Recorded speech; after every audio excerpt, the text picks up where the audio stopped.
Okay, Senator Joe Manchin has made a huge announcement.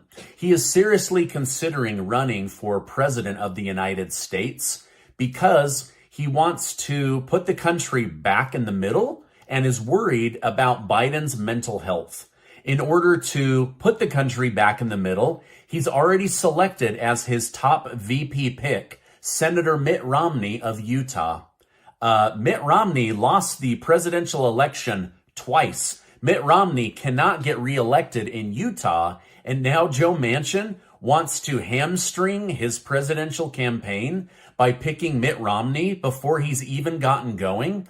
This tells me that he is not great at making decisions.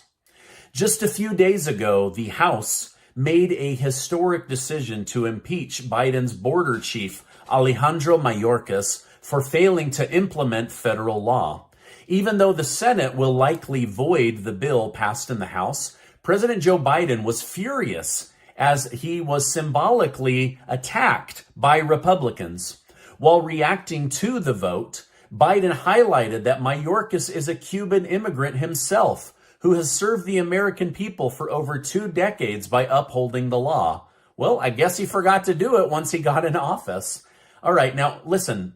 Biden can say whatever he wants, but he cannot deny the fact that under him and Mayorkas, the Texas border situation has gotten incredibly out of control. Almost 10 million people have flooded into the country. What the heck are we going to do with all of these people? They're weighing down the medical system. If you Google medical system health, you'll find that almost every medical system around the country is on the verge of imploding because they can't handle all of the business and people aren't paying their bills. So things are getting really out of control quickly. By the way, did you know that while Obama and Biden were running the country, they deported 3 million people out of the country and had one of the lowest immigration situations in history? So what changed, Biden? Are you compromised? Are you being pulled too far to the left by progressive woke ideology? I don't know. Something has changed, but he had one of the tightest borders with Obama and now has one of the loosest borders on his own. Now, don't forget, the Democrat-led Senate actually made their first move with the new foreign funding bill that Republicans warned against. With that being said, Republican Senator Ron Johnson blames Senator Mitch McConnell and says that he has stabbed Republicans in the back. During an interview with Breitbart News, Ron Johnson stated, "Unbeknownst to us, Leader McConnell told his chief negotiator, James Lankford, the border metric threshold. That enforcement mechanism wasn't even on the table." For those unaware, Ron Johnson is speaking of a plan that had tied border improvements to foreign funding. But then Mitch McConnell stripped it all away and went for just giving money to Ukraine, Israel, and Taiwan. So instead of fixing the border, the bill only seeks to benefit Ukraine, Israel, and Taiwan. So now Biden, Mitch McConnell, and Alejandro Mayorkas are the main reason the United States of America is being overrun. Former President Donald Trump has just sparked massive controversy after he threatened to not protect members of NATO if they paid less than 2% of their economic output into the pool. During a campaign rally, Donald Trump stated, "I would not protect you, NATO allies who don't pay. In fact, I would encourage their enemies to do whatever the hell they want. You gotta pay. You got to pay your bills." Now, do you agree with this reasoning, or is Trump being unreasonable? Whether you agree or not, the head of NATO and President Biden did not react well to Trump's comments. In fact, NATO's Secretary General Jens Stoltenberg stated, "Any suggestion that allies will not defend each other undermines all of our security, including that of the United States, and puts American and European soldiers at risk." And when it came to Biden, he labeled Trump as an unloyal, transactional person and stated, "Trump gave an invitation to Putin to invade some of our NATO allies. For God's sakes, it's dumb, it's shameful, it's un-American." However, what Trump is really saying is for far too long, most NATO nations have taken advantage of American taxpayer money to keep NATO funded. Trump got sick of giving away taxpayer money, and so he held NATO nations accountable. What they really hate about Trump is that he wanted accountability in order to be in the NATO club. Now, with these comments coming from Trump, you'd think Putin would support him over Biden, but that's not the case, at least not publicly. During an interview on Russian TV, Vladimir Putin claimed that he prefers Joe Biden more than Donald Trump because he's more experienced and predictable. Furthermore, he even testified that Biden's mental decline isn't as bad as people think, and that he spoke with him 3 years ago and he seemed sharp. Putin, that was 3 years ago. Now, in response to Putin endorsing Joe Biden for president, White House spokesman Andrew Bates stated, Mr. Putin should stay out of American elections.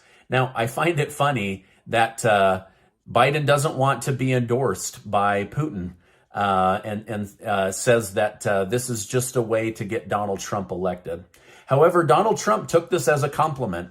He said, of course they want Biden. Under Biden, Russia can do whatever they want and attack whoever they want. They've decimated Ukraine. Now, we all know that this would not have happened under Donald Trump. After fears regarding Joe Biden's mental health grow, Vice President Kamala Harris has reiterated that she is ready to serve as president of the United States. Woo. Now, during an interview with the Wall Street Journal, Kamala Harris detailed that it is important for the American people to know that she is ready to serve regardless of the situation. But the problem remains. Most Americans don't want her to be president. In fact, they have low confidence that she can even do vice president, let alone president. Now, to be fair, with constant wars going on, the American people have the right to high standards. It was just reported that Russia may be developing nuclear weapons that could be launched from space. The news first broke after House Intelligence Committee Chair Mike Turner released a cryptic warning to the American people by stating, today, the House Permanent Select Committee of Intelligence has made available to all members of Congress information concerning a serious national security threat. I am requesting that President Biden declassify all information relating to this threat so that Congress, the administration, and our allies can openly discuss the actions necessary to respond to the threat. Only there's not a threat. This is all just smoke and mirrors. Now, before you get too scared that Russia is coming and they're going to blast us from space with nuclear bombs, House Representative Matt Gaetz said this is a shameful trick by Republican Representative Mike Turner in order to get more money for Ukraine and his corporate donors. Now, it makes me angry when people in Congress lie in order to manipulate you and me so that they can pry open American taxpayers' wallet and steal more money to give to their donors and foreign nations. And that's exactly what Mike Turner was trying to do. But as expected, even the Russian Kremlin said, this is a made-up story. This is a lie in order to get U.S. Congress to give more money to Ukraine. While it's important to note that people are speculating that the threat in question could be a nuclear-capable satellite, we simply don't know anything about it, and we likely never will. Now, in a recent interview with Tucker Carlson, Russian President Vladimir Putin didn't seem too concerned about the United States of America. And to be honest, I'm not sure he should be. If we look at Ukraine, they are struggling severely to find men, soldiers, weapons, ammunition. However, in Russia, they have been expanding production of weaponry and machinery while increasing the number of service workers. Any attempt to prolong a stalemate will ultimately ruin many people's lives. Biden needs to focus more on peace and less on funding a stalemate war. Now, here's what should really make you mad about Russia. Russia now spends 7.5% of their national GDP on their military supply chain. They are paying people double overtime to work 12-hour shifts making ammunition and military equipment. Putin has created 520,000 high-paying jobs that are lifting Russian citizens out of poverty without having to borrow a single penny from China. He's investing into his own people and his own country. 3.5 million Russians are now creating war machines and ammunition to feed the Russian Federation army of 1 million soldiers. Russia isn't giving money away to other countries, and they aren't giving money away to illegal immigrants. Their people are working, making good money, and living an affordable lifestyle.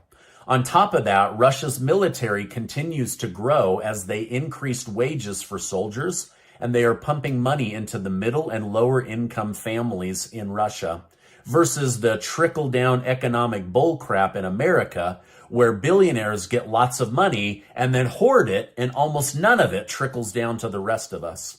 Russia has Tesla-sized plants pumping out tanks, armored vehicles, and missiles every day.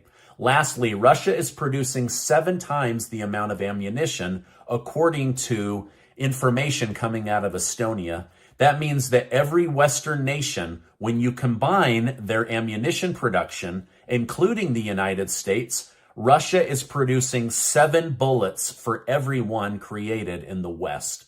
Now, this is not to prop up or brag about Russia. I don't really care about Russia. What I care about is look at what they're doing compared to us. They are turning their economy into a hot economy that's benefiting all of their citizens, and they're preparing for attack. They're actually prepared to defend their own nation. All right, now some juicy bombshell information coming out of Georgia. Fulton County District Attorney Fani Willis and prosecutor Nathan Wade have found themselves on the other side of the courtroom, as they were the ones being questioned today. During the hearing, Wade admitted that he charged his corporate credit card to pay for vacations that he and Fani Willis went on as lovers, and admitted that Fani Willis even paid him back in cash under the table. Now, this was just the start of the hearing, and I expect even more juicy information to come out. Now, on the stand, Fani Willis didn't want to refer to Nathan Wade as her lover, just as a friend. She did, however, acknowledge that they had a long-standing sexual affair that broke up a marriage. She lied over and over again about paying Mr. Wade in cash. I mean, why does she have so much cash laying around? And why would you pay another lawyer cash under the table?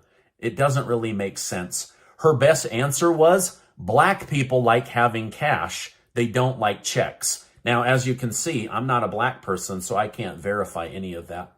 Now, there is an AI-generated mugshot of Fani Willis that is trending on X, and it's absolutely going viral as she's been caught in lie after lie after lie. Now, I'm not the one calling her a liar. The legal analyst over on MSNBC today said DA Fani Willis has been caught in so many lies in just one day, there is no way she will continue to lead this case against Donald Trump. And in fact, the whole thing could be thrown out, which was music to Donald Trump's ears as he said, I am not going to jail for this lady. Now, you know who she's blaming for all of her lies and trouble and affair and everything? You're never going to guess it. She's blaming Donald Trump. Trump's not even the one that figured out that she was having this affair. It was one of the other 18 people that she indicted who hired private investigators to dig into her life. And boy, are they finding a treasure trove of juicy information. Oh, I love giving you guys the news.